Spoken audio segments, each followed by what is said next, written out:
اعوذ باللہ من الشیطان الرجیم بسم اللہ الرحمن الرحیم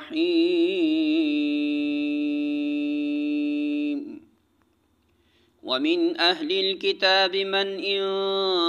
تأمنه بقنطار يؤده الیک ومنهم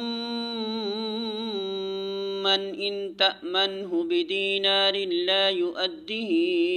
إليك إلا ما دمت عليه قائما ذلك بأن منهم قالوا ليس علينا في الأميين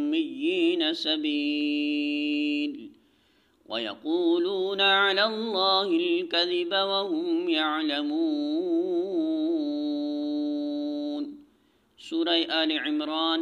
آیت نمبر 75۔ ترجمہ: اہل کتاب میں کوئی تو ایسا ہے کہ اگر تم اس کے اعتماد پر مال و دولت کا ایک ڈھیر بھی دے دو تو وہ تمہارا مال تمہیں ادا کر دے گا، اور کسی کا حال یہ ہے کہ اگر تم ایک دینار کے معاملہ میں بھی اس پر بھروسہ کرو تو وہ ادا نہ کرے گا الا یہ کہ تم اس کے سر پر سوار ہو جاؤ۔ ان کی اس اخلاقی حالت کا سبب یہ ہے کہ وہ کہتے ہیں امیوں غیر یہودی لوگوں کے معاملہ میں ہم پر کوئی مؤاخذہ نہیں ہے، اور یہ بات وہ محض جھوٹ گڑھ کر اللہ کی طرف منسوب کرتے ہیں، حالانکہ انہیں معلوم ہے کہ اللہ نے ایسی کوئی بات نہیں فرمائی ہے۔ سورہ آل عمران حاشیہ نمبر 64۔ یہ محض یہودی عوام ہی کا جاہلانہ خیال نہ تھا، بلکہ ان کے ہاں کے مذہبی تعلیم بھی یہی کچھ تھی، اور ان کے بڑے بڑے مذہبی پیشواؤں کے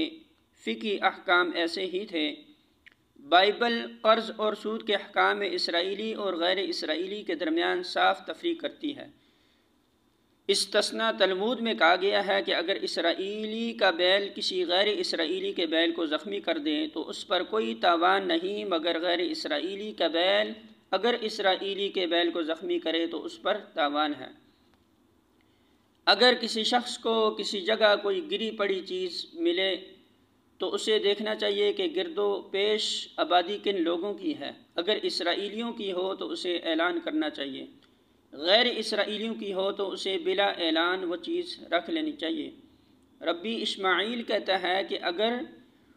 امی اور اسرائیلی کا مقدمہ قاضی کے پاس آئے تو قاضی اگر اسرائیلی قانون کے مطابق اپنے مذہبی بھائی کو جتوا سکتا ہو تو اس کے مطابق جتوائے اور کہے کہ یہ ہمارا قانون ہے، اور اگر امیوں کے قانون کے تحت جتوا سکتا ہو تو اس کے تحت جتوائے اور کہے کہ یہ تمہارا قانون ہے، اور اگر دونوں قانون ساتھ نہ دیتے ہوں تو پھر